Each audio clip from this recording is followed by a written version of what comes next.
Folks, Black Star Network is here. Hold no punches! I'm real revolutionary right now. Support this man, Black Media. He makes sure that our stories are told. Thank you for being the voice of Black America, Roland. Stay black. I love y'all. All momentum we have now, we have to keep this going. The video looks phenomenal. See, there's a difference between Black Star Network and Black-owned media and something like CNN. You can't be Black-owned media and be scared. It's time to be smart. Bring your eyeballs home. You dig?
Today is Tuesday, April 30th, 2024. Coming up on Roland Martin Unfiltered, streaming live on the Black Star Network. The U.S. Drug Enforcement Administration has reclassified marijuana. We'll tell you what this actually means for citizens, especially those who were convicted of marijuana charges. Also on today's show, a follow-up to the case of the black man in Missouri who was found shot in the head in the attic of a white supremacist. We'll tell you the results of an FBI investigation. Also, the Brennan Center for Justice studied nearly 1 billion voter files and found that the gap between white and black voter turnout is increasing. Yeah, this is an alarming story. I keep telling y'all about our power. Well, this is an issue that we must address. Also, Byron Allen's The Griot lays off all of its video and podcast staff, and nearly all of their shows have also been canceled. I'll give you those details. Plus, a recap of the 17th annual George Lopez Celebrity Golf Classic in Los Angeles. It is time to bring the funk. I'm Roland Martin Unfiltered on the Black Star Network. Let's go. He's got it. Whatever the miss, he's on it. Whatever it is, he's got the scoop, the fact, the find. And when it breaks, he's right on time and it's rolling. Best believe he's knowing. Putting it down from sports to news to politics. With entertainment just for kicks, he's rolling. It's on go, roll, y'all. It's Roland Martin, rolling with Roland now. He's funk, he's fresh, he's real, the best, you know he's Roland Martin now.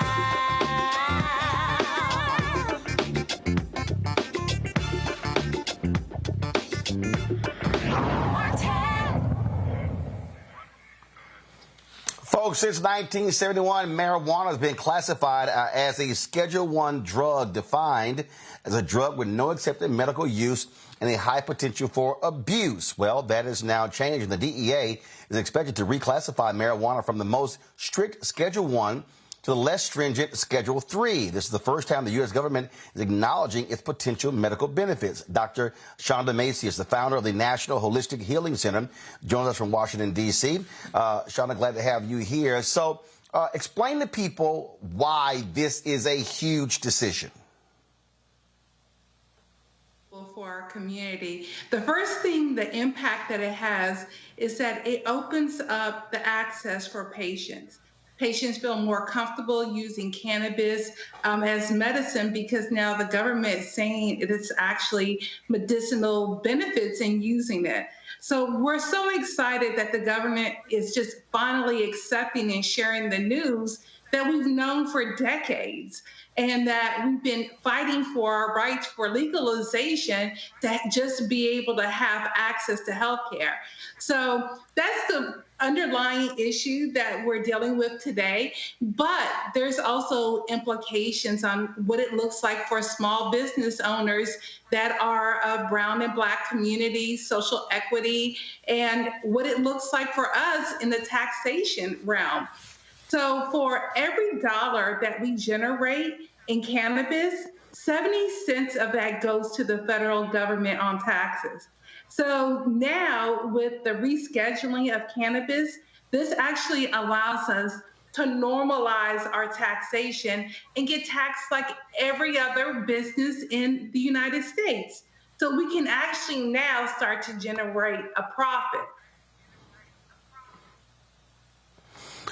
But again, well, they're focusing on the health benefits. And so what we have seen is a lot of focus on this over the last several years. We have seen the NFL, the NBA also change their position when it comes to the health benefits as well. And so, you know, this is a dramatic move by the DEA, and one that people have been demanding for a very long time. Definitely. And not only that, Roland, what's interesting about this rescheduling is that it opens up for more access to research. So now you'll start to see more pharmaceutical companies come in, do more research, but it also allows pharmaceutical companies to come in, cultivate, manufacture sell and distribute cannabis along with us small businesses. So this is kind of like a tricky place, but for us in terms of our community, what is so powerful about rescheduling is that Black and brown communities that were targeted, that have been incarcerated for cannabis, we'll see less and less of those incarcerations. And so we have a long way to go, but we'll take our victory today because we know that incremental change is really going to help us on the long run. But we just have to get situated, and making this progress today will definitely impact our community in the future. I want to bring in my panel right now, Dr. Mustafa Santiago Ali, former senior advisor for environmental justice with the EPA, Joseph out of D.C., Randy Bryant, DEI disruptor, also out of D.C., Joe Richardson, civil rights attorney out of L.A. Glad to have all three of you here. Joe, I'll start with you. Your question for Doc regarding this decision. Hi, good afternoon. I'm glad to hear this news. This is good news. So I wonder, thinking about this, you've been on this crusade for quite some time. And when I say that, I mean that there's been a lot of work and effort, blood, sweat, and tears toward getting the government to move along to where we actually are, the state of marijuana, the medicinal values, et cetera. What would you say, having accomplished this, would be your next frontier? What are some other barriers related to this issue that you would like to see come down? Well, we know that the cannabis laws have been intertwined in systemic racism since the inception. And in 1971, as Roland pointed out, is that with the Substance Control Act, it classified it as heroin. So what we need to do is systematically unwind all of the racial barriers that we've seen that have been implemented through policy, through laws, and then really find a good way for our community to be able to expunge their previous convictions and institute more voting rights. And I think that is the most fundamental thing we can do for our community, because we know that if we have the right to vote, we can say who's in power. Thank you. Mustafa. Yeah, well, thank you for being with us. You know, we know that, as mentioned earlier, there are a number of different health benefits. So benefits from cancer, lowering blood pressure, anxiety, a number of different things that are associated with cannabis. Do you feel that this will also open the door, because you mentioned earlier about research, and often people are a bit hesitant when there's a controlled substance that's a part of their research. So I'm wondering your thoughts on that. Yeah, definitely. Well, when I was a couple of decades ago, when I was a student at Howard University studying prostate cancer in men, you know, one of the major barriers I had was the simple fact that I couldn't study it. And so for me, especially with cancers like prostate that disproportionately impacts our community, it's important for me to find a way that men, Black men, can have a sustainable life and be able to have access to true health care. So now we can do this with the rescheduling. Literally, this rescheduling puts cannabis in the same category as Tylenol. And so with that, we can actually start to look at those fundamental healthcare issues that can start to change lives. And when I say change lives, but throughout all diseases, all disease states, we can really start to introspect on what impacts that cannabis can have on sustaining the human life.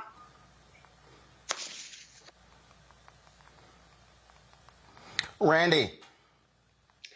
Yeah, I'm not surprised that this happened. I know it was a long time coming, and I'm certainly very happy that they are going to change the scheduling, but I can't help but to just wonder about equity. You know, many of our brothers and sisters have been locked up and remain locked up because of just having small amounts of marijuana.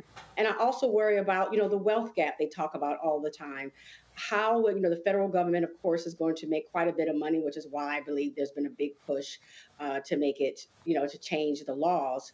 But how will we ensure that we, Black people, will have an opportunity to also benefit from this new change? Well, I'm going to touch on your last point first, which is that throughout the nation is the simple fact that social equity licenses have been issued and allowable for people of color. And that will give us the access to be able to participate in this billion-dollar industry.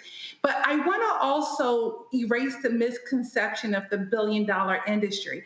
Like I said before, where we are today, every dollar that we generate in the cannabis industry, 70 cents actually goes to taxation.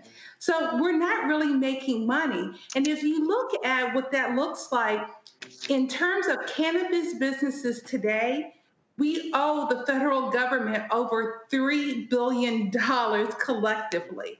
And so now, with the rescheduling, is only the beginning of ability to generate profit. So those social equity licenses that have been issued now can go to those that were disproportionately impacted by the war on drugs. Let me give you a great case in point. Washington, D.C. have encouraged legacy, what we call legacy or illicit market, to come up into the light, to participate in a regulated market so that they can have access to freely participate in the industry that will generate wealth that they created. And so with that, we see New York, we see all the different states coming on with this equity path. Now, is it just that easy? No. There's a lot of regulatory hurdles. There's a lot of issues surrounding social equity and funding for people who want to actually start their business. But there is the first step, which is that we're getting a license. And then from there, we have to work on the incremental change. And that incremental change, just being able to have the potential to generate some type of generational wealth, is just the beginning of trying to restore the justice that has been done on our community. So, no, is it where we want to be today? Is it headed in the right direction? Yes, it is. And now the flip-flop on what you said previously, let's talk about the state of expungement right now. I remember when I went to the White House 2 years ago, and we spoke to the special advisor to the president and talked about how pardons should be issued. And less than 6 months later, the pardons were issued for simple marijuana possession. That was such a huge victory for us. But also the message was to tell all the governors to issue pardons in all the states to those that actually had marijuana possession charges. That didn't happen because a lot of governors didn't have the power to institute such change. But we see right now in Congress, there's legislation like the HOPE Act that says that expungement for low-level possessions of medical cannabis or cannabis, period, should be expunged automatically. That expungement will start to right the wrongs on our community and give us an opportunity not only to start out again, but have access to an industry that can generate generational wealth. Thank you for that. All right, then. Dr. Shonda, we surely appreciate it. Thanks a bunch. And we'll see what's next. Thanks a lot. All right, folks, got to go to a break. We come back more on Roland Martin Unfiltered on the Black Star Network, including this strange story we're covering out of Missouri. This young black man shot in the head, found in the attic of white supremacists. Now the FBI has released their report on this. Also, Byron Allen's The Griot, the axe drops. We'll tell you who got cut, what got cut. All that coming up next on Roland Martin Unfiltered on the Black Star Network.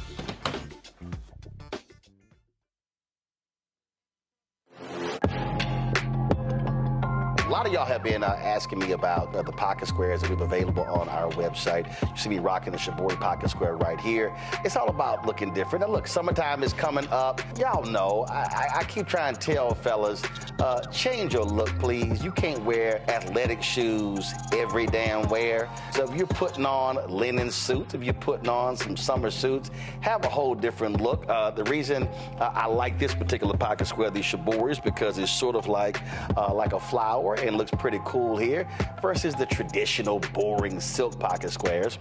But also I like being a little different as well. So this is why we have these custom-made feather pocket squares on the website as well. My sister actually designed these after a few years ago. I was in this battle with Steve Harvey at Essence, and I saw this at a St. Jude fundraiser. I saw this feather pocket square, and I said, well, I got some ideas. So I hit her, and she sent me about 30 different ones. And so this completely changes your look. Now, some of you men out there, I had some dudes say, oh, man, I can't wear that. Well, if you ain't got swagger, that's not my problem. But if you're looking for something different to spruce up your look, fellas, ladies, if y'all looking to get your man a good gift, I've run into brothers all across the country with the feather pocket squares saying, see, check mine out. And so it's always good to see them.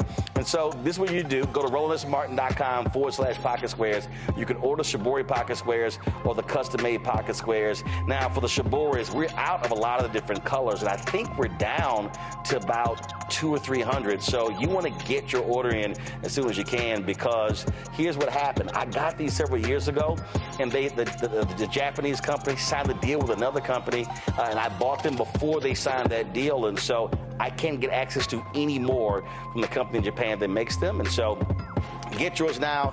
So come summertime, when I see y'all at Essence, y'all could be looking fly with the Shibori pocket square or the custom-made pocket square. Again, RolandSMartin.com/pocket squares. Go there now.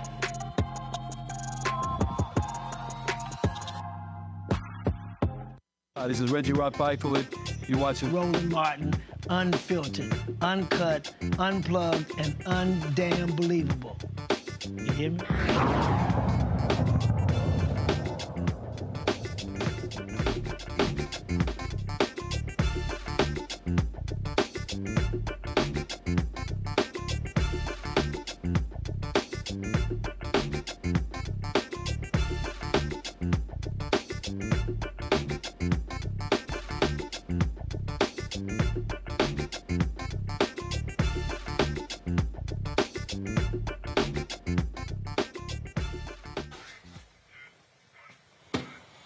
May 19th, President Joe Biden is supposed to address the graduates of Morehouse College. Well, you've got some students as well as faculty not happy with that decision. This is a story from NBC here. It's on everybody's mind. Morehouse faculty and students raise concerns about Biden's graduation speech.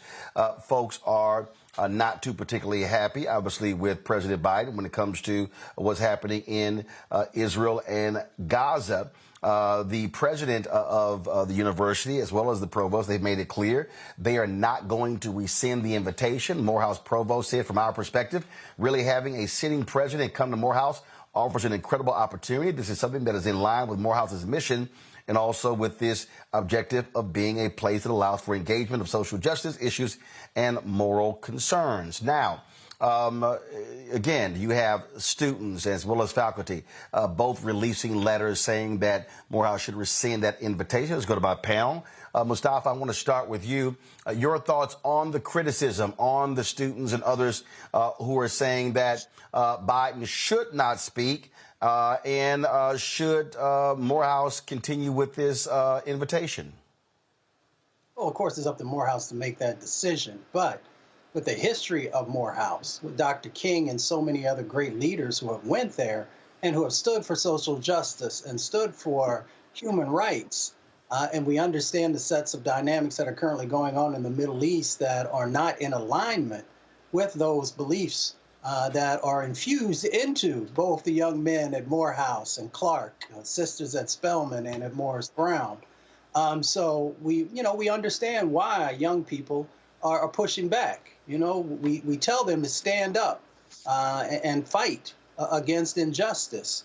So, having the president come and some of the actions that he has done, of course, are going to create a situation where there's some ire from many of the students who are there. So I understand Morehouse's position. They have the President of the United States coming. You know, it's great for fundraising. Moms and grandmas here, aunts.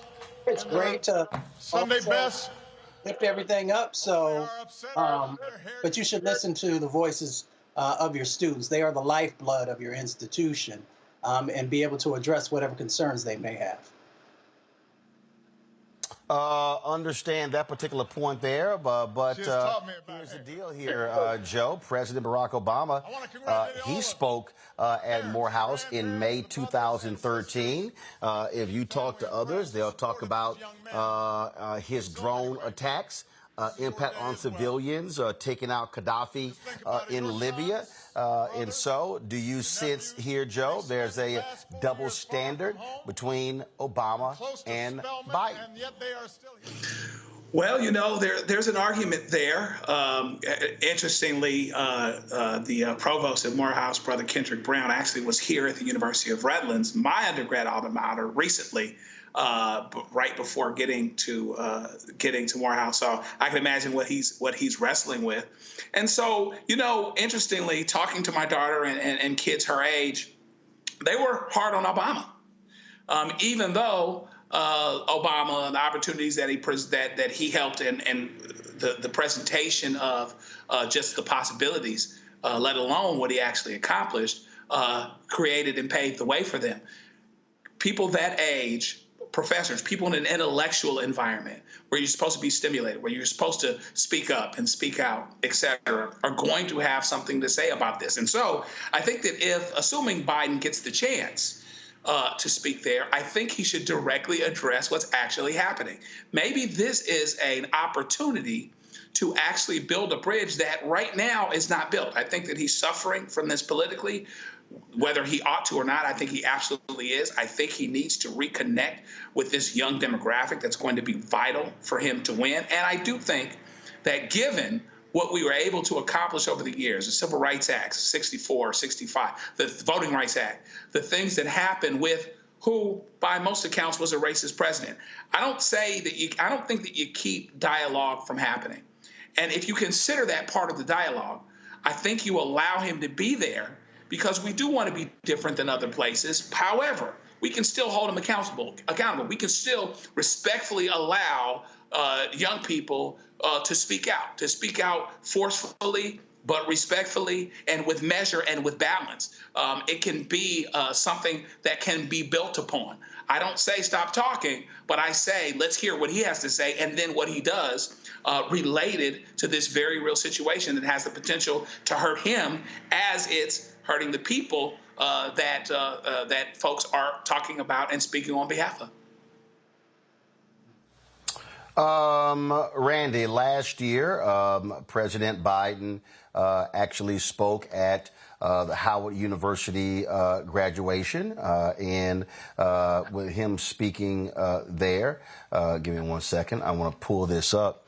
Like I say, he spoke there last year, and he, got some pushback from some folks. And you had some students who were not happy with him speaking. There were several who stood up and actually protested, turned their back on him as he was speaking. And so that was, of course, quite interesting while that took place. And it wasn't a major demonstration, but you probably, if I remember, because my niece graduated, she was in the class. You probably had about 10, maybe 15 students who stood up. It might have been more. So it's not like he doesn't quite remember that.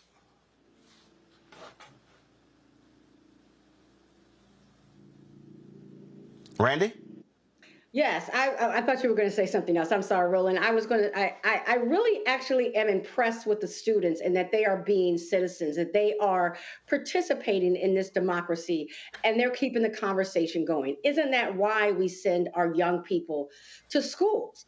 And I also respect that Biden wants to come and that the university wants them to come because that's what a university is supposed to be. So my take is that he does indeed come, but like Joe said, and continues the conversation, but the students can absolutely let it be known respectfully what their issues are. And I respect them for being bold enough and involved enough to care about what's happening and to speak out on it. So I think this can be a win-win situation, but I would allow the president to come. And the president is always going to be controversial, right? I mean, it would be unlikely that someone who has so much power and touches so much of what we do day to day would not have some controversy. But I am so incredibly proud of those students at Morehouse that they're that involved in being good citizens of this country.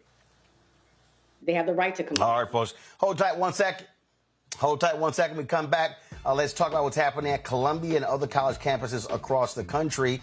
Some students have taken over a building on the Columbia campus. NYPD is on the scene, and they may be moving in to remove them. And so we're monitoring that. So we'll talk about that when we come back right here in Roland Martin Unfiltered on the Black Star Network. Don't forget, support us in what we do, folks. Your support is critical for us to do the work that we do.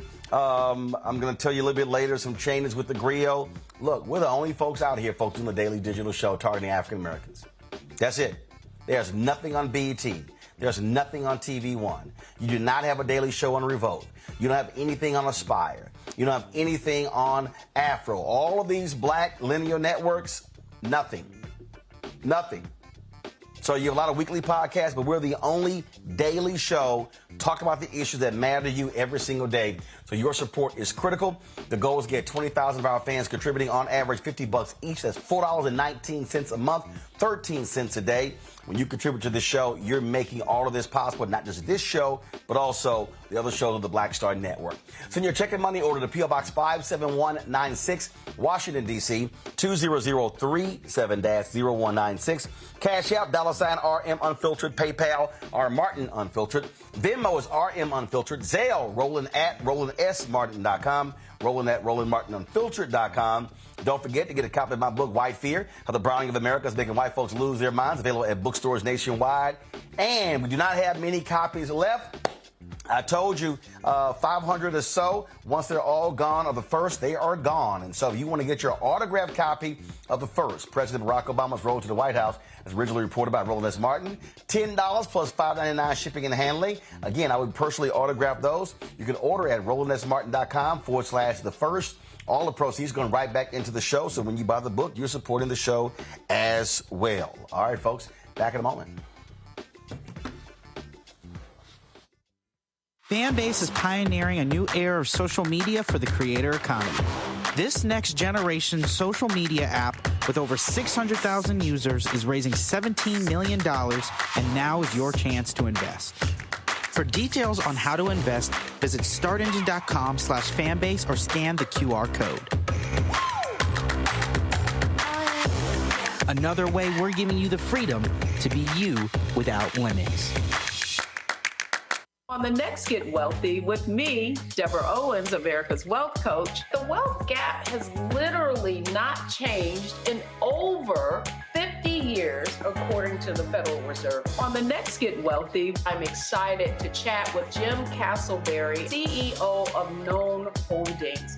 They have created a platform, an ecosystem to bring resources to Blacks and people of color so they can scale their business. Even though we've had several examples of African Americans and other people of color being able to be successful, we still aren't seeing the mass level of us being lifted up. That's right here on Get Wealthy, only on Black Star Network. Next on A Balanced Life, we're talking everything from prayer to exercise to positive affirmations and everything that's needed to keep you strong and along your way. That's on a next A Balanced Life with me, Dr. Jackie, on Black Star Network.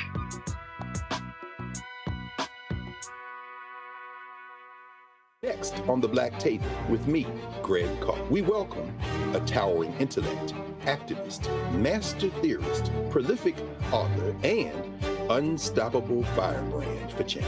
The one and only Dr. Errol Henderson joins us to talk about his new book, The Revolution Will Not Be Theorized, Cultural Revolution in the Black Power Era. And this is what's going on in so much of academia and in some movement circles is an anti-Black nationalism. It's an hour of power that you don't want to miss. That's right here on the Black Table on the Black Star Network. Bruce Smith, creator and executive producer of the Proud Family, Louder and Prouder, and you're watching Roland Martin Unfiltered.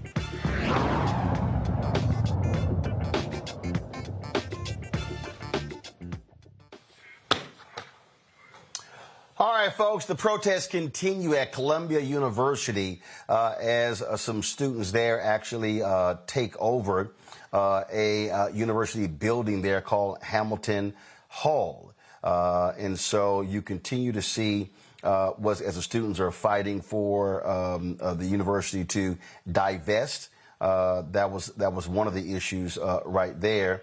And you also, of course, have these students who have been protesting. Now, earlier there was a news conference where student leaders were addressing the media, and they were talking about the issue of food and things along those lines that were needed. Here is some of that news conference. Why should the university be obligated to provide food to people who've taken over a building? Well, first of all, we're saying that they're obligated to provide food to students who pay for a meal plan here. But you mentioned that there was a request that food and water be brought in, unless I misunderstood. To allow it to be brought in. I mean, well, I guess it's ultimately a question of what kind of community and obligation Columbia feels it has to its students. Do you want students to die of dehydration and starvation or get severely ill, even if they disagree with you? If the answer is no, then you should allow basic, I mean, it's crazy to say because we're on an Ivy League campus, but this is like basic humanitarian aid we're asking for. Like, could people please have a glass of water? But they did put themselves in that, very deliberately, in that situation and in that position. So it seems like you're sort of saying, we want to be revolutionaries, we want to take over this building. Now would you please bring us food and water? Nobody's asking them to bring anything.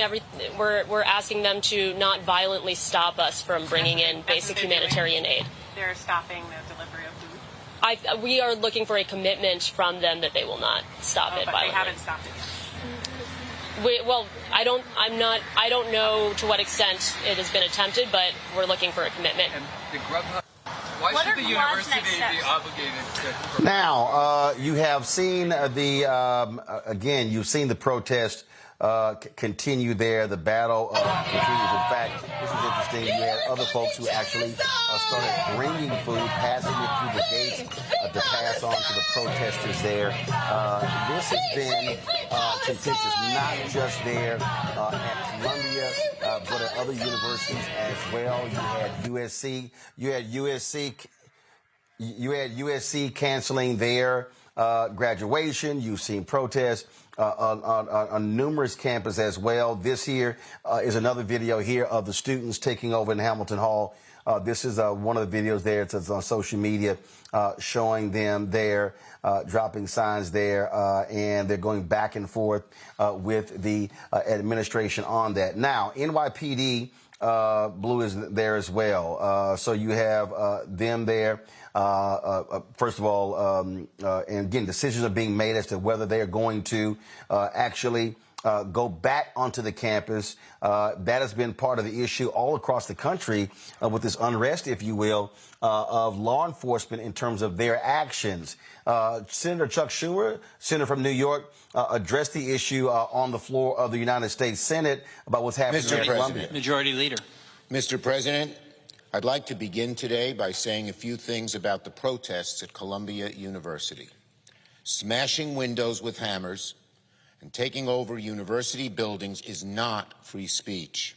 It is lawlessness. And those who did it should promptly face the consequences that are not merely a slap on the wrist. Free speech, discussion, and even strong disagreement are fundamental American values, and campuses should be places where those values are cherished. Campuses cannot be places of learning and argument and discussion when protests veer into criminality. And those who commit such acts are doing nothing to convince others that their cause is just. It is also unacceptable when Jewish... Now, that was Senator Chuck Schumer there. Let's go to our panel here. This has been quite contentious. And one of the things, Joe, that has been really interesting is watching all of these people suggest that because these students and others in other campuses, and I was having this conversation with a guy on a plane today, flying back from Los Angeles, where there's this notion that because they are protesting, they're expressing anti-Semitism. And this has been sort of bandied about back and forth. And you have a lot of folks who are saying, wait a minute, how can you call someone an anti-Semite because they are protesting and calling for a ceasefire or calling for the university to divest? And I've seen that phrase thrown around a whole lot. And I'm just trying to understand how can you be against the killing of Palestinians, but then you're calling people anti-Semites? Your thoughts, your assessment on what you're saying. The hotter the situation is, the less likely you are to have it. People feel safe, for lack of a better term, with absolutes and extremes. And so it's very easy. It doesn't take any work. It doesn't take any effort. It doesn't take any discernment. It doesn't take any research to just say there should be no anti-Semitism. Nobody disagrees with that. So, in fact, I agree with the notion, root it out where you find it. But here you have a situation, even Michael Moore talked about this the other day. You have a situation where you've got a lot of kids that are anti-war. They're not necessarily anti-Semites. And interestingly, this is a lot of the same stuff that was said with protesting about divestment related to South Africa, Vietnam War protests. I mean, you can go on and on about how we've been here so many times, but somebody has to do the work to separate the wheat from the chaff. And we should have space to protest, not to be anti-Semitic, not to make people less safe, not to commit vandalism. All that's true. You can say the same thing about what's been going on and said about Black Lives Matter. And it's amazing that we would actually have this discussion in the shadow of January 6th on a day when nobody was arrested. They didn't do anything to anybody that day, and the Supreme Court is in the process of maybe letting them off the hook. And so what we have to do is do the work of nuance so that we can separate the wheat from the chaff, so that we can acknowledge people's free speech related rights, so that we can listen to a perspective that's being had and said, even if one disagrees with it, as long as it can be communicated respectfully. Because if we can't do that, ultimately, we just don't have a country. Mustafa.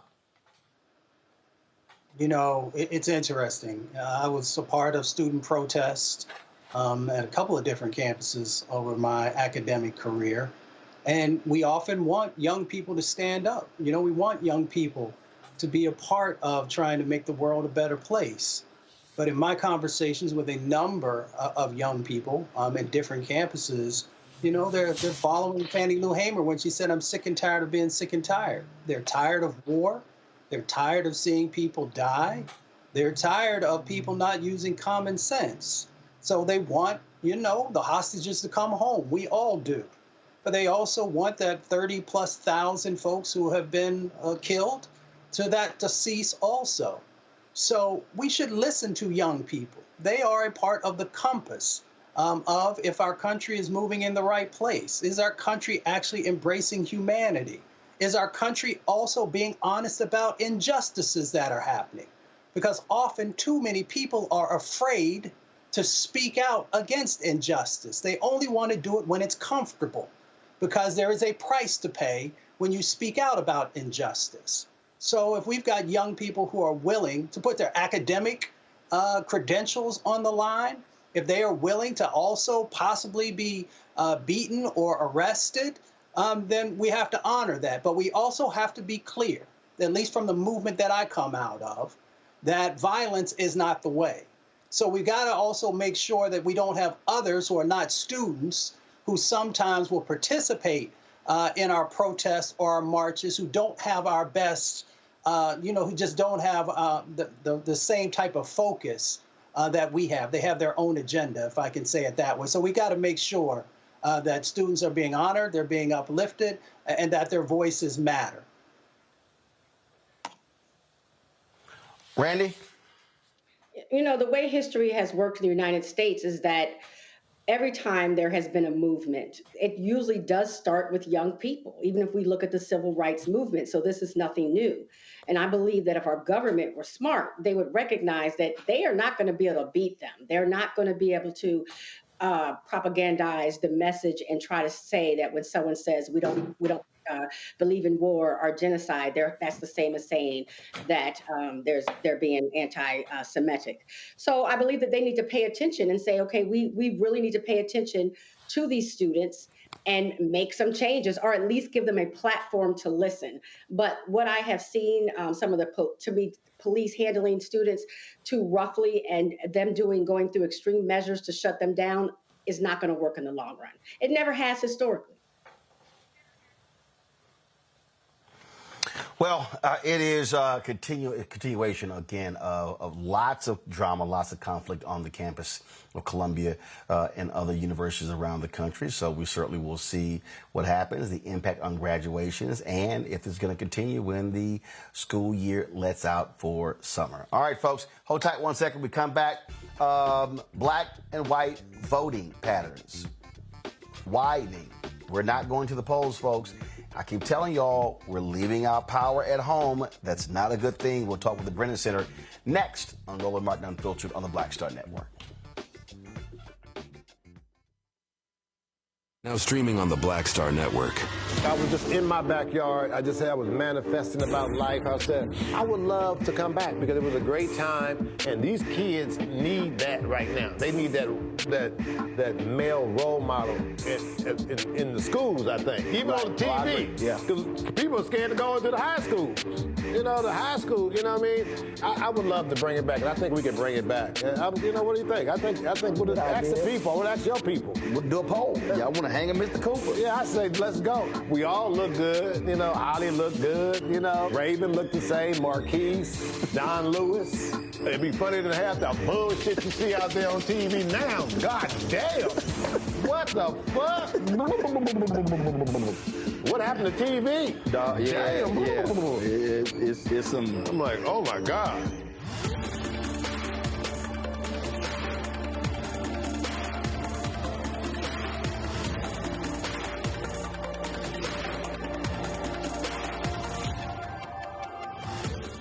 Hello, I'm Jamia Pugh. I am from Coatesville, Pennsylvania, just an hour right outside of Philadelphia. My name is Jasmine Pugh. I'm also from Coatesville, Pennsylvania. You are watching Roland Martin Unfiltered. Stay right here.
Black voter participation was significant with the election of President Barack Obama in 2008 and 2012, yet we're now seeing a widening gap between black and white voters. The Brennan Center for Justice, they actually did a report called Growing Racial Disparities in Voter Turnout 2008-2022.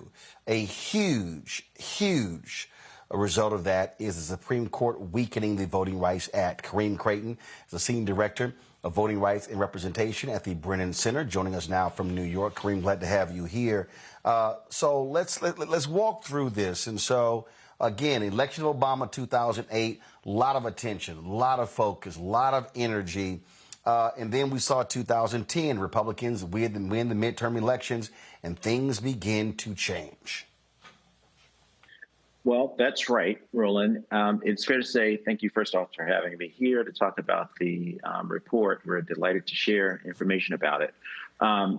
What you said is absolutely right. 2008 was certainly a hallmark year for African-American political participation, in part because of the election of America's first African-American president. So turnout was, significantly high, hit some historic highs. What happened in 2010 is actually what happens a lot in elections because it was a midterm year. The president is not on the ballot. Most people tend not to show up as they would in a presidential year. That number goes down. But importantly, what this report focuses on is what happened in 2013 and beyond, where the Supreme Court of the United States issued a decision in this case called Shelby County versus Holder, which essentially got rid of one of the significant protections that made sure that voters could have access to the ballot on a fair and equal basis, particularly in the states that were part of the worst of American history in denying people a ballot with respect to race. What we show in this report is that among the reasons that turnout goes up and down, one of the significant drivers of this is the issuance of that decision that the Supreme Court made, suggesting that we no longer needed the protections of the Voting Rights Act. And while what we saw prior to 2013 is a closing of the gap between African-American voters and white voters, and frankly, non-white voters and white voters generally, after 2013, we saw that gap widen, and it actually became more pronounced, grew faster, and became bigger in the very places where we had pre-clearance protections, and after 2013 didn't any longer. So you're right, the trend is a very disturbing one. It's most disturbing when you look at African-American participation compared to white participation. And so when you talk about that 2000 Shelby v. Holder decision, what really happened there? And so walk people through what Republicans started to do all across the country. Right. Well, what we heard, the court decided to credit this argument. We thought it was actually a bad one at the time, as did a minority on the court, that we no longer needed these protections of the Voting Rights Act because, as they saw it, those numbers were starting to close between African-American and white voters. And the question the court asked was, well, if that's closing, why do we need these same protections that we needed in 1965? They wrongly, in my view, issued a decision, got rid of the provision that protected the voters in particularly the South from having new laws on the books that had the likelihood of discriminating.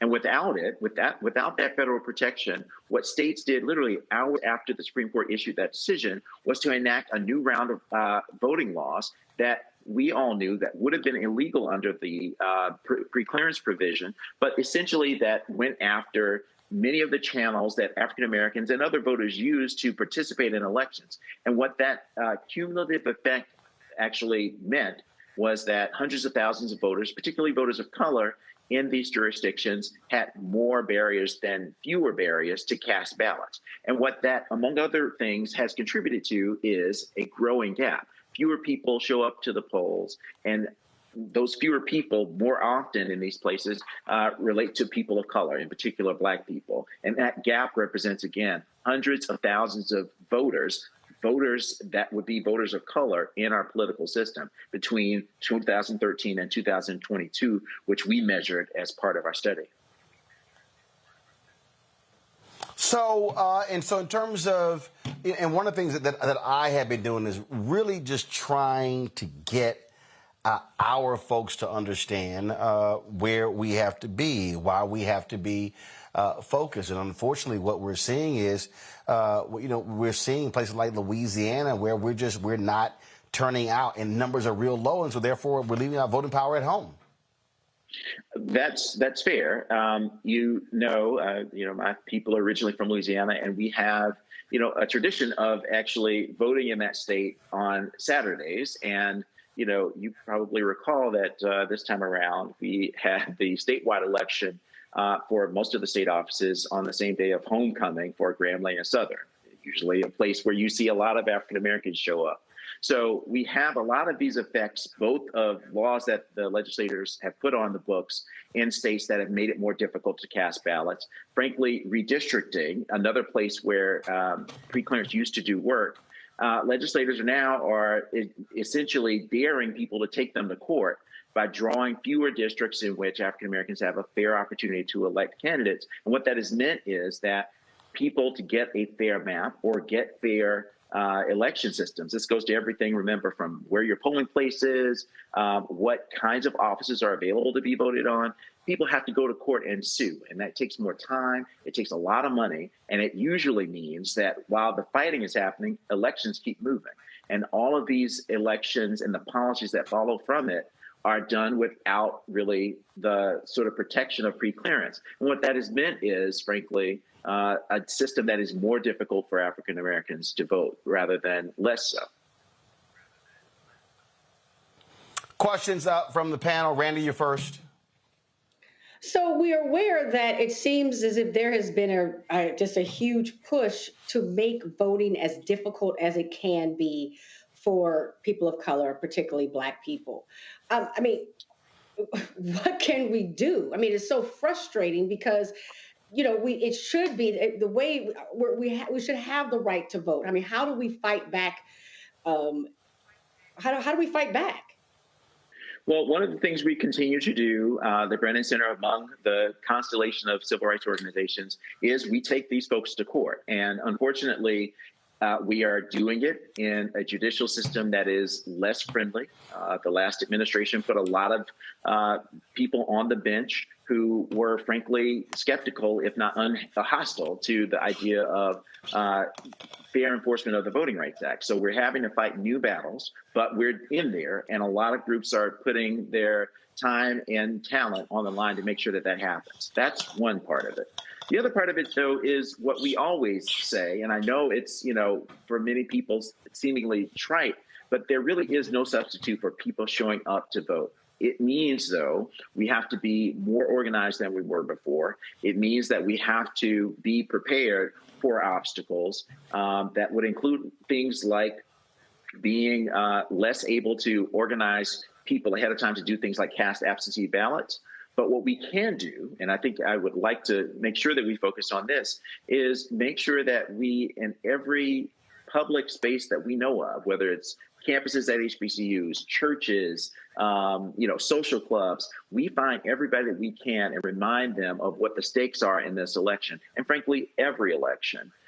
If you aren't as aware of what the results can be when people who don't represent you and who aren't interested in talking to you are in charge, we're starting to see how that looks in a lot of different elections, and it's not very good, particularly for the policies that follow from it. And so what I would just say more than anything is, make sure that we are talking to our younger voters in particular, because many of them, unfortunately, have seen a world that hasn't been as effective on, policy issues that, young people and all of us care about. But I think it's really talking to people, getting prepared, and organizing. And a lot of groups out there are, ready and willing to help people do that. Thank you. Joe. And first of all, greatly appreciate the work that you're doing. In the case where we all were pleasantly surprised when the Supreme Court ruled in favor of voting rights in the Alabama perhaps, and I wonder if you have any thoughts, as difficult a slog as we have with the courts, is that case potentially instructive about some narrow route? And are you finding that any particular grounds or any particular things are a little bit more likely, even if not likely in and of itself, to be successful, relatively speaking? And is that case instructive at all? Well, thanks for the question. I actually grew up in Montgomery and worked pretty closely at different stages of this redistricting fight. It definitely is instructive and definitely a breath of fresh air to see the court at least acknowledge in the place where some of the heaviest polarization exists, racially polarized voting, which is usually one of the key factors to show the need for some sort of judicial remedy. This is under Section 2 of the Voting Rights Act, which continues to be in place, which allows us, even with the same fights we have, to get in it too, that some courts, Republican-appointed courts, I'll note, actually will get to the right answer. The important piece of this, though, is even while the Supreme Court made its decision, the state didn't just sort of pack up and say, all right, you got us. It said, well, we still have questions about it, and we're going to fight on the merits of the case in 2024. So, it is instructive at least to say the court has not closed the books on the Voting Rights Act. But I think the continued fight that we see in a lot of states, Georgia, Texas, Louisiana, as we talked about, suggests that there is continuing a need to address this real effort to try to upend all the work that was done from 1965 onward to protect voting rights through federal legislation. And more than anything, I would also add, it highlights the need for us to adopt new legislation that does some of the work that we see the Supreme Court undercut. We need a new Voting Rights Act in place that gets after a more positive vision of voting that reflects all the people who live in these places that have grown tremendously in the last decade. And really, without a Congress and a president to put that in place, which, by the way, requires people to show up and vote, we really can't expect that to happen. So if you're asking the question about why it would be necessary, what do you get if you show up and vote? The answer is you get more protections to keep it possible that people in your state and local governments, the folks who fill potholes, the folks who build libraries and the like, who fund your schools, that those people are actually listening to your community. Thank you. Mustafa. Well, brother, thank you for everything that you do and for the Brennan Center. I'm curious, and I know that you can't be Nostradamus, but what does the future look like if we cannot rectify the situation and begin to move it in a positive direction for Black folks? Yeah, it's a good question. And I'll just, pick up where I left off about a lot of these states we've been talking about are some of the fastest growing states in the country. And they are powered by the growth of young people of color, including Black people. And the hard question to be thinking about is if we can't get a system through a robust enforcement of the Voting Rights Act, where people who have an interest in showing up and participating in our election system actually find a system that welcomes them and not pushes them away or penalizes them for it, we're going to get to the point where our democratic system is really only responding to a minority of people in our country. And we can call that system a lot of things. I think it becomes less likely that most people are going to accept it as a valid and democratic process. And I think it questions whether the experiment that we call America is going to be able to continue. So, everybody's used the term, I use it a lot myself, existential. We are in an existential crisis. Either we're going to get a system that lives up to the expectation that we all have, that the majority of the people in this country should drive elections and answers and policies that reflect their interests. But if we're not going to do that, I think a majority of the people will get sick of it or either become apathetic or worse. And so, again, if you're thinking about trying to explain or figuring out ways to explain to people, young people in particular, why it's important, I think the answer is because your future really depends upon it. And then that's not just hyperbole. It means if we're going to be in a system that serves everybody, it's the only way that we get the policies that we deserve. Thank you. Well, and that's one of the reasons why, we make a concerted effort to constantly explain this to people. And it's hard for people. People like, oh, man, you keep talking about this voting thing. And I'm like, hey, it's real. And you can't act like it has no impact. Yeah, so you're out there talking. I mean, if you're talking about your student loans, if you're talking about the price of what you have to pay to go to the grocery store and make dinner, if you're talking about the environment or foreign policy, all of these things depend upon getting people in office who are going to be responsive. And you just can't get that by staying at home. Somebody's showing up. The question is, are you going to be a part of somebody? Oh, yeah. Somebody's definitely showing up. And that's why I keep trying to tell people they're going to show up, and we got to make a decision whether we're going to show up as well. Kareem, we appreciate it. Thanks a lot. Thank you. Take care. All right, folks, got to go to a break. We come back more on Roland Martin Unfiltered on the Black Star Network. Lots more to talk about. Don't forget, y'all, to support us in what we do. First and foremost, join our Brennan Funk fan club. You can contribute, send your check and money order to P.O. Box 57196, Washington, D.C., 20037-0196.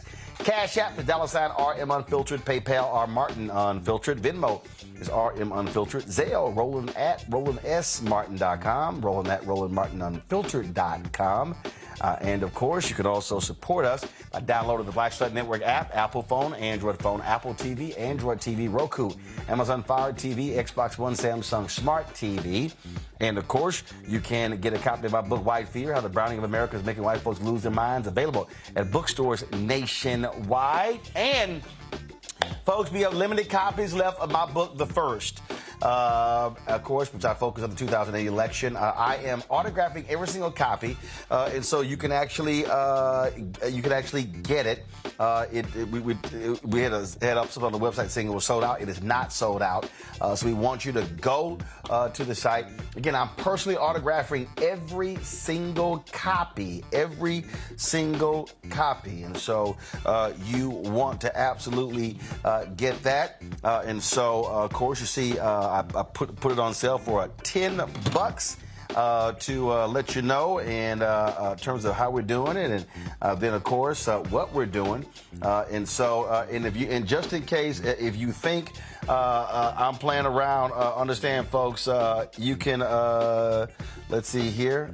Give me 1 second. I wanted to show you something, but for some reason it's not coming up. We're gonna do it in a second. But look, we got copies. I've got a bunch of them sitting right here signed. Gonna be mailing those off, and so we want you again to please support us in these efforts. And so you can do that, and we will greatly appreciate that. And so, again, you know how to check us out. Get the first. RolandSMartin.com/the first.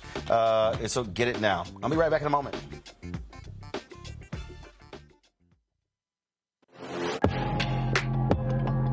A lot of y'all have been asking me about the pocket squares that we have available on our website. You see me rocking the Shibori pocket square right here. It's all about looking different. Now look, summertime is coming up. Y'all know, I keep trying to tell fellas, change your look, please. You can't wear athletic shoes every damn wear. So if you're putting on linen suits, if you're putting on some summer suits, have a whole different look. The reason I like this particular pocket square, the Shibori, is because it's sort of like a flower, and looks pretty cool here versus the traditional boring silk pocket squares. But also I like being a little different as well. So this is why we have these custom-made feather pocket squares on the website as well. My sister actually designed these after a few years ago. I was in this battle with Steve Harvey at Essence, and I saw this at a St. Jude fundraiser. I saw this feather pocket square, and I said, well, I got some ideas. So I hit her, and she sent me about 30 different ones. And so this completely changes your look. Now, some of you men out there, I had some dudes say, oh man, I can't wear that. Well, if you ain't got swagger, that's not my problem. But if you're looking for something different to spruce up your look, fellas, ladies, if y'all looking to get your man a good gift, I've run into brothers all across the country with the feather pocket squares saying, see, check mine out. And so it's always good to see them. And so this is what you do. Go to RolandSMartin.com/pocket squares. You can order Shibori pocket squares or the custom-made pocket squares. Now, for the Shiboris, we're out of a lot of the different colors, and I think we're down to about 200 or 300. So you want to get your order in as soon as you can, because here's what happened. I got these several years ago, and the Japanese company signed a deal with another company, and I bought them before they signed that deal, and so I can't get access to any more from the company in Japan that makes them, and so get yours now. So come summertime, when I see y'all at Essence, y'all could be looking fly with the Shibori Pocket Square or the custom-made Pocket Square. Again, RolandSMartin.com/Pocket Squares. Go there now.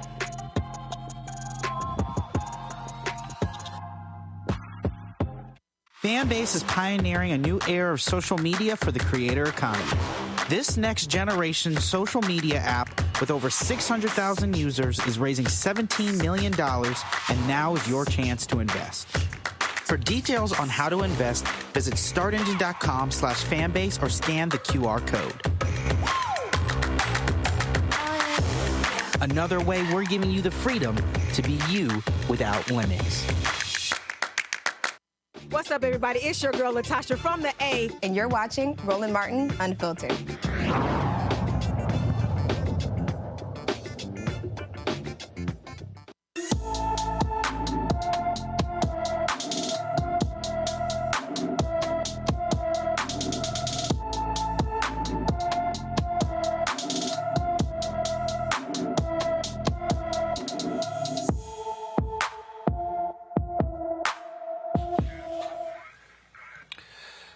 All right, folks. Jamison House has been missing from Memphis since April 1st. The 17-year-old is 5 feet 7 inches tall, weighs 150 pounds, with black hair and brown eyes. Anyone with information about Jamison House should call the Memphis Police Department at 901-545-2677, 901-545-2677. A New York judge has slapped Donald Trump with a $9,000 fine and a warning that if he keeps violating the gag order, he is going to go to jail. Judge Juan Merchan found Trump in criminal contempt for 9 gag order violations. He issued the gag order prohibiting Trump from publicly commenting on the participation of potential witnesses, court staff, prosecutors, and family members of the court. In the first week of the trial, prosecutors informed the judge that Trump had violated the order a total of 10 times with posts on Truth Social and Trump's campaign website. Mustafa, the judge gave them until this afternoon to delete those social media posts. Guess what? The arrogant one himself, he did. Well, it's good that he's finally beginning to actually follow the letter of the law, because we know that that's not something that he normally does. He feels that he can thumb his nose at the law. So, as he continues to get fined, and I believe in New York that there's a limit to what those fines look like, but there's not a limit to him being able to go to jail, that may actually get his attention and have him, to sort of just make sure that he has the right type of decorum that someone should have in this type of a situation. Although for most folks, $9,000 doesn't seem like a lot of money, especially for somebody like him who, is wealthy. And folks can debate how much wealth he actually has. But, $130,000 is what he paid allegedly to Stormy Daniels. So a lot of people are putting that into context and are looking for greater amounts tied to the violation. But folks should actually follow the law. Sheer arrogance, that's what we're dealing with right here, Joe, and that's exactly who Donald Trump is. And he doesn't care about rules, doesn't care about the law, and the only way to get him to act right is to enforce the law. If this was any one of us, ain't no way in hell we could be still, running our mouths, putting all kinds of stuff on social media. We'll be sitting out behind in jail. Yeah, I mean, he does kind of what he wants to. And so, frankly, that's what I'm looking for. $9,000 is not particularly impressive to me. That's a little something. But, why didn't you let him sit for a couple days? Why didn't you do that? If he really believed that was going to happen, sure, he'd make it into a crusade. But he doesn't want to be in jail. He doesn't want to be, he doesn't want to be a hero like that. He doesn't want to be a martyr like that. So hopefully we'll see if it ends up being necessary that the judge takes it to the hilt that way. The judge wants to be balanced. They want to be measured so that when you get to that point, it's not seen as an overreaction. It's not seen, you have to temper justice with mercy, as it were. But at some point, if he continues to do that with all of this thing going on and these things that are said put people in jeopardy, mess with people's safety. They're disruptive. They're disrespectful to the rule of law, to the court process in general. And so let's see if it ends up going any further. Randy? What's unfortunate is that he probably made more money, way more than the $9,000, just by putting up what he puts up, because people seem to fall more in love with him the more he goes against the system. So yeah, I would love to see that he was punished in a way that would really hurt him and just spend a little bit of time in jail, because I don't think he wants that either.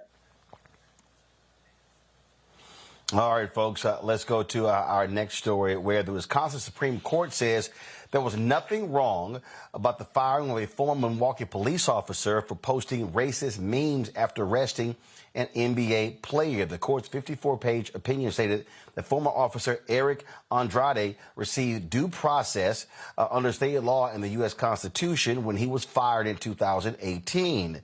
Andrade was one of the Milwaukee police officers involved in the arrest and tasing of former Milwaukee Bucks player Sterling Brown in January 2018 in a Walgreens parking lot. Brown sued Milwaukee police and accused them of racially profiling him, using excessive force and making it an unlawful arrest. He settled with the city for $750,000. You know, it's very interesting, Joe, how these cops think that they can just get away with anything. And I'm glad to see the Wisconsin Supreme Court saying, no, you should have had your ass fired. Yeah, and it's been upheld at every level. This has not been a back and forth thing, and it was upheld 5-2 here. It's interesting, and frankly, the police department was strategic. They said, listen, people are going to take these Facebook posts, and they're going to use these to undermine your testimony when we have to defend against you, or as it pertains to an investigation that you were involved with. How can we say that you were balanced if you're posting racist memes? And so, some of us, and we work on our certain jobs, lawyers are officers of the court. Police officers are supposed to be held to a high standard. They literally have people's lives in their hands, potentially. And so, therefore, it very well might be, yes, it might be, that something you post on Facebook has the potential to undermine your job prospects. That's basically what happened here. I think they were right, and it's good that they were confirmed in that regard, and hopefully this is a message to folks that you can't just do and say anything. There's no such thing as being, quote, off duty as it pertains to your conduct and how you carry yourself and how it has the potential to bear on your credibility, particularly in that profession. Yeah, it is. It is quite interesting when you look at these cops, Randy, who think they can just do whatever they want, say what they want, and you know what? We're going to be protected, and we'll get our jobs back, and then they force them to give us back pay. Right. And it's understandable that they are arrogant like that, because oftentimes they have been able to get away with things that nobody else can. So I'm happy when that law actually works in the way that it should work. It's always interesting to me that people really don't understand, this freedom of speech, and they think that it allows them to say whatever they want, whenever they want, to whomever they want, and which is absolutely incorrect. So many people need to spend some time understanding the law, particularly those who try to enforce it. And it was a 5-2 opinion. And one of the things, Mustafa, when you look at, he shared on Facebook a number of racist memes that was out there. And so they made it clear that, nah, dude, you don't have any First Amendment rights. You're a cop. You got to sit here and abide by the law, and you can't sit here. And then, of course, what he had posted, and again, they try to claim it was, they try to claim, I have these rights. And here's what's crazy. I'm going to show you this here. Let's see, pull it up. Not sure why I cannot pull it up. What's going on? I got to fix what's going on. But it says, hours after the arrest, this is what Andrade wrote. Nice meeting Sterling Brown of the Milwaukee Bucks at work this morning. LOL, hashtag fear the deer. That literally was a tweet. 3 months later, he shared a meme of NBA star Kevin Durant mocking his hair. And he also And then when he says, this is from the Milwaukee paper, Andrade wrote a post about J.R. Smith of the Cleveland Cavaliers after the team lost Game 1 of the NBA Finals. Quote, I hope J.R. Smith double parks in Walgreens handicapped parking spot when he's in Milwaukee, alluding to Sterling Brown.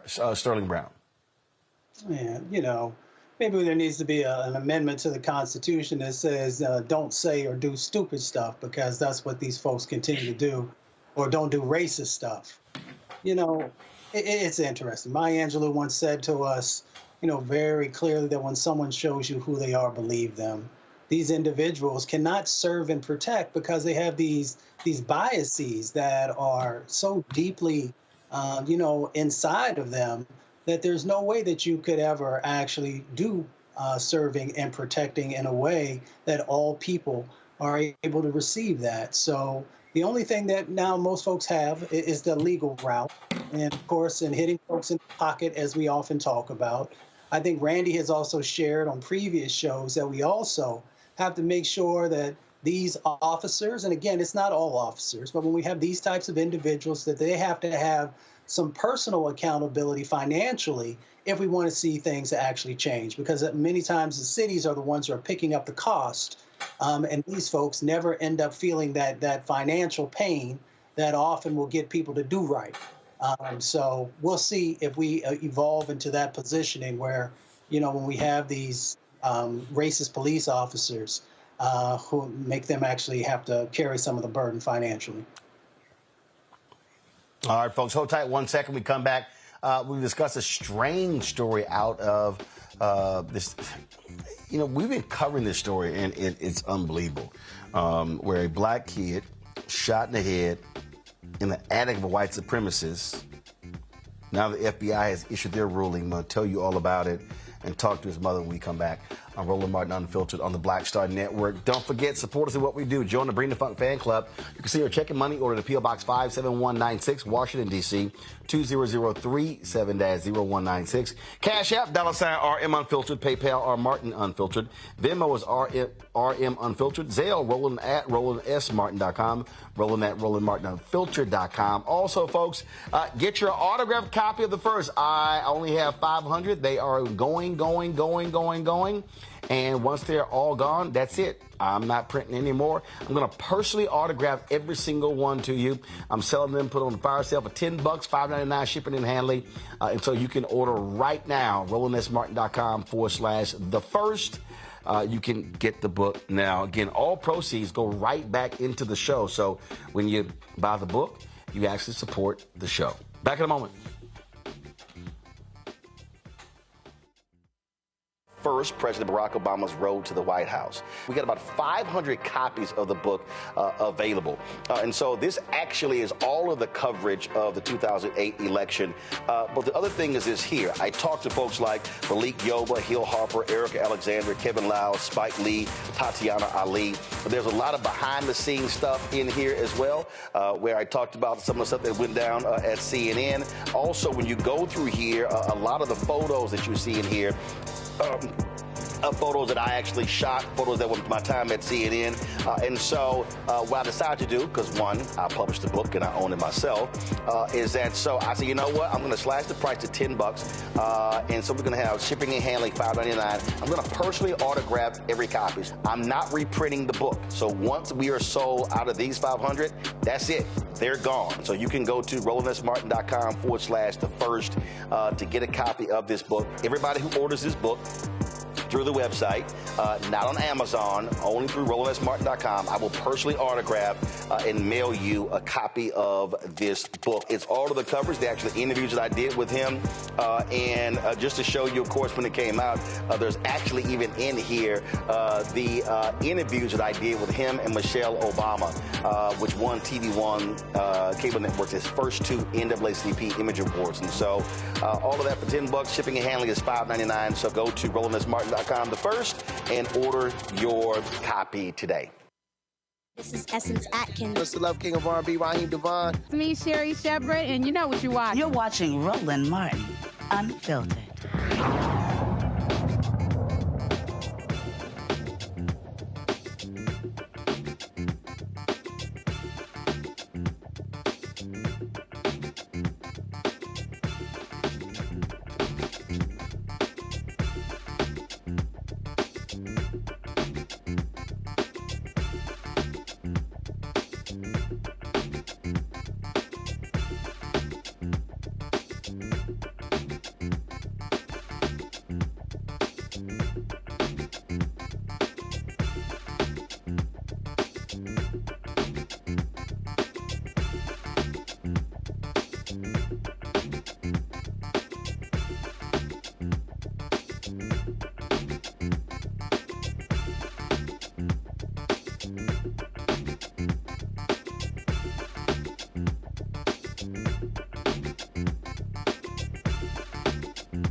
Folks, we got an update on this very strange case out of Illinois. On April 25th, 2021, Derontae Martin attended a prom party at the home of James Wade, who was a noted white supremacist in this Illinois town.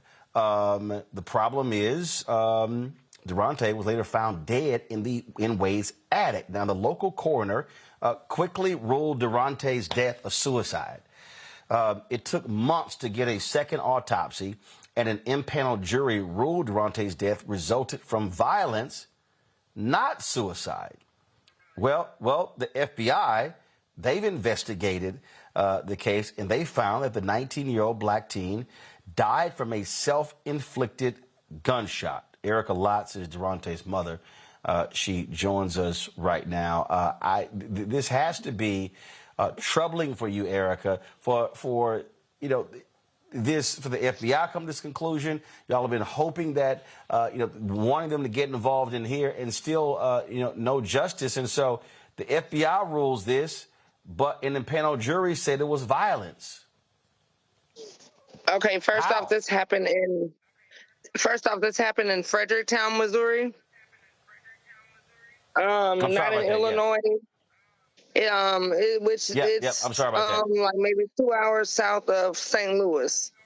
And the FBI actually never did an investigation.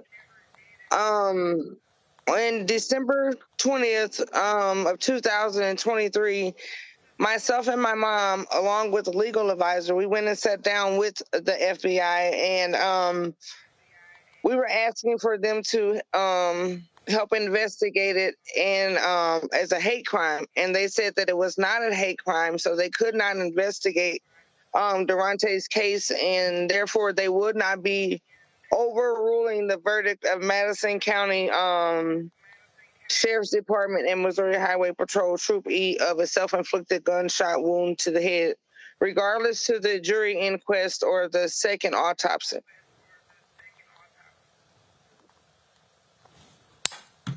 So how did they then come to this conclusion?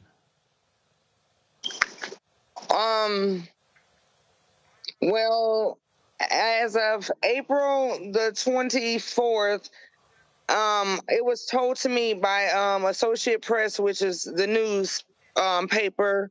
The newspaper contacted the FBI, and the FBI notified them that they let us know on December the 20th that they closed Derontae's case due to an investigation, in which that's not what they told us. They told us that Derontae's case did not stand grounds for a hate crime. Okay. So I guess what I'm still confused is, how did they arrive at this conclusion, and what now? Because again, you have... Go ahead. They basically have cleared James Wade, but they're not investigating William Cody Gideon or Zachary Graham. And William Cody Gideon is the one who admitted even to the police that he gave Derontae a gun under the influence because he was in fear of his life. And Zachary Graham is the one who said that he shot himself laying down, when the detectives who did the investigation said that there was no way that he could have been laying down when he shot himself, that he had to have been sitting up, even after one of the witnesses said that he was laying down and shot himself. So nobody in the house has been investigated but James Wade, which is a 911 caller. So what's next for you in this case? To keep pushing the issue for somebody to investigate, because my son was murdered. Even in the second autopsy report, or it was not a direct contact wound. There's no proof of evidence with the wound that this was a self-inflicted, besides of different statements from different people that conflict each other.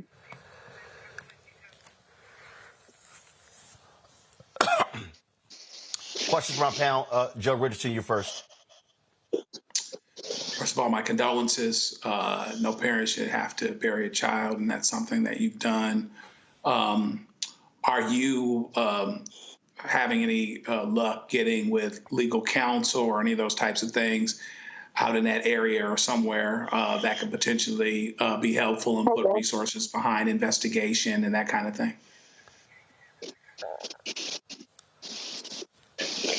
No, not really. Everybody that we contact, it's like hard to get people to help us.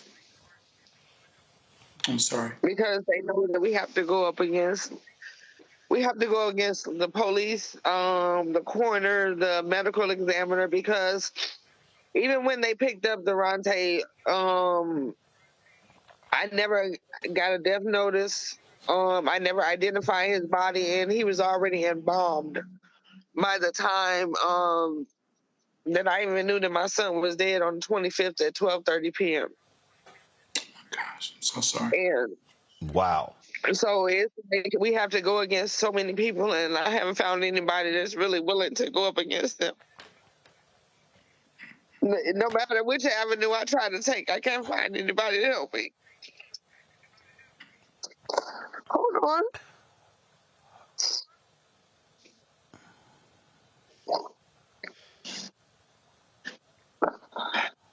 Yes, so all I can do is just keep pushing the issue, and like, I know I sound like a mother who just like, to some people who refuse to just like admit that my son committed suicide. But first of all, I know my son wasn't suicidal. I know he did commit a suicide, and I knew he wasn't a drug addict. And for them to be telling me that my son overdosed and then shot himself in the head, either he was dead and shot himself in the head, or he was dead from a self-inflicted gunshot wound and then he overdosed. You are just telling me basically that I just have to admit and accept the fact that I got a dead son, and they don't really care who did it or how or why. When there are people who are telling what happened, and they basically just said that they don't have enough proof to that.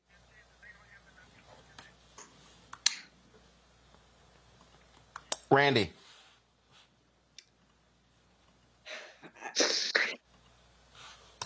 No words. My very sincere condolences, and I would like to know, because how can the community, if you could speak out to your community that is there, how could they best support you as you go through each day and try to obtain justice? How could they support you? Help stand up and speak out. Just help. I mean, like, I'm just asking everybody. I don't care if you have to just tell your neighbor, like, help somebody. It could be your kid, you know what I mean? Yes. Yes. So we need anybody to come forward. And honestly, it's with Derontae, it's a proven fact that your kids don't have to hang out in the street. They don't have to be involved in drugs. They don't have to be gang banging, because Derontae didn't do none of that. And look at us sitting here. And have you been offered some counseling? Yeah. Ms. Martin, I'm trying to put it together because I just lost a teenage cousin to gun violence. And so I kind of feel your pain. I think Randy was about to ask the question, and I know it's something that I'm always trying to have in place, is that you have someone to be able to talk to, you have someone who can help with therapy. Do you have anyone to be able to help you in that space? Because this is a difficult journey, and being able to want to address the killing of your son, but also in being able to find the space for you to be able to heal, which I know will take a while. So the question is, do you have that support? I think we lost her signal. Do we have it back? Yeah, it looks like we lost her signal there. So we will try to get her back, but we'll certainly will communicate with her and their family to find out what's next. This is a story, again, we've covered. It makes no sense whatsoever when you when you unveil this, and the details are just stunning in terms of how he was found in an attic at a party. I mean, it's just a lot of this makes no sense whatsoever. And so we appreciate her for coming on the show. Like I say, we reported on this story on several occasions, and just all the best to Erica Lotz and their family, and we're going to continue to try to, again, get some sort of justice for this family, because it just doesn't make sense. Things simply just do not come together and make any sense whatsoever. And so we'll try to get an answer to that question, Mustafa. Let me thank our panel. Let me thank Joe, Randy, and Mustafa for being on today's show. I certainly appreciate it. Thank you so very much. Folks, you can support everything that we do here. Our goal is to really focus on hold up, kill the music yet. Our really focus is to really deliver the news in a way that matters to you. In fact, I was gonna do it today, but we were delayed in getting Erica Lotz on the show. So tomorrow I'm gonna unpack for you all the different changes happening at the Griot, where they're getting rid of nearly all of their shows, including their news shows, their daily news shows with Mark Lamont Hill and Ebony Williams. And so we're the only ones who still do what we do. And so again, your support is absolutely critical, folks. Our news matters. Our news matters. We can't see them be waiting on somebody else. I mean, this is a perfect example. I don't know if Erica Lotz has been on other news networks. I can guarantee you they're not coming back to the story. We've done this story 2 or 3 different times, constantly trying to get updates, which is why black-owned media matters. There's a lot of people out there love to run their mouths and criticize, black media this, black media that. But we're doing the work. We're putting in the work. We don't sit here and waste our time with the people out there who all they do is just simply run their mouths and they complain and they moan. That's not what we do. We are about speaking to the issues that matter. And so your support is absolutely critical. So you can support us in multiple ways. One, join our Bring the Funk fan club. When we launched this show, I said, listen, it's going to cost us money for hats and bumper stickers and swag and all sort of stuff. No, we want that money to go all right into the show. And so y'all have been hugely supportive, and so we certainly appreciate that. And so give me 1 second. Sorry, folks. I'm looking at some news here. It looks like NYPD may be heading onto the campus at Columbia. Give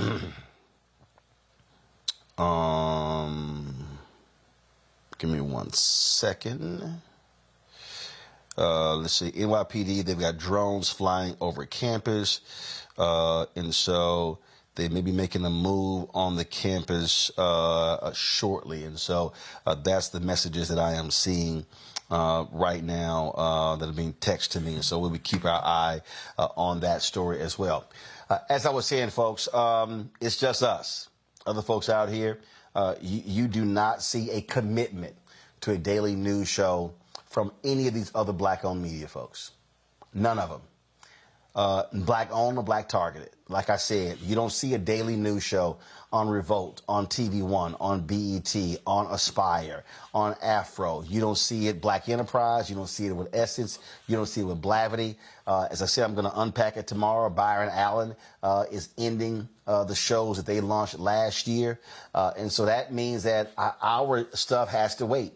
And we can get it. And look, and let's be real clear. You're not getting real news from Shade Room, Ball Alert, Hollywood Unlocked. You're getting gossip and the rest of that stuff. We don't do all that. And so for us, it means having a news outlet where, first of all, people like Erica Lotz can come to and get their story out. The other family members, the people who've been shot and killed by cops, the civil rights attorneys will tell you, thank goodness we cover this stuff. But also the business stories that we cover, political stories that we cover. I mean, you name it. Listen, all 4 polls done by black organizations have been done in the past 2 months. Virtually no mention on mainstream media.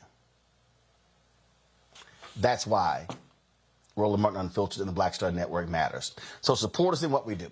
Join the Brennan Funk Fan Club. Send your check and money order to P.O. Box 57196, Washington, D.C., 20037-0196. Cash App is $RM Unfiltered.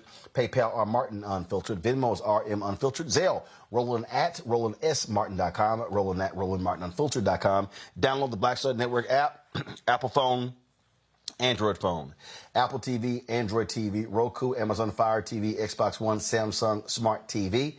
You can also support us by getting a number of our products. You can get the first President, first of all, the first President Barack Obama's Road to the White House is originally reported by Roland S. Martin. I am personally autographing all copies. Again, once they are all gone, folks, I am printing no more. So you can get it for $10 plus $5.99 shipping and handling. I will personally autograph every single one. You can go to RolandSMartin.com/the first. You can also get our pocket squares, Shibori pocket squares, the custom-made pocket squares. You can get that by going to RolandSMartin.com/pocket squares. So check that out as well. And, of course, you can get my book, White Fear, How the Browning of America is Making White Folks Lose Their Minds, available at bookstores nationwide. Guys, do you have the graphic for the pocket squares? Come on, put it up. So, again, you can get those on RolandSMartin.com/pocket squares. And so definitely check that out. And, as I said, you can get White Fear, How the Browning of America is Making White Folks Lose Their Minds, available at bookstores nationwide. Get the audio version on Audible. All right, folks, I'll see you tomorrow. So tomorrow we'll talk about the layoffs at the Griot. We'll also show you some of the fun stuff that happened at the George Lopez Celebrity Golf Classic yesterday in Los Angeles. Y'all have a great evening. I'll see y'all tomorrow. Holla! Folks, Black Star Network is here. Oh, no punches! I'm real revolutionary right now. Support this man, Black Media. He makes sure that our stories are told. Thank you for being the voice of Black America, Roland. Stay black. I love y'all. All momentum we have now, we have to keep this going. The video looks phenomenal. See, there's a difference between Black Star Network and Black-owned media and something like CNN. You can't be Black-owned media and be scared. It's time to be smart. Bring your eyeballs home. You dig?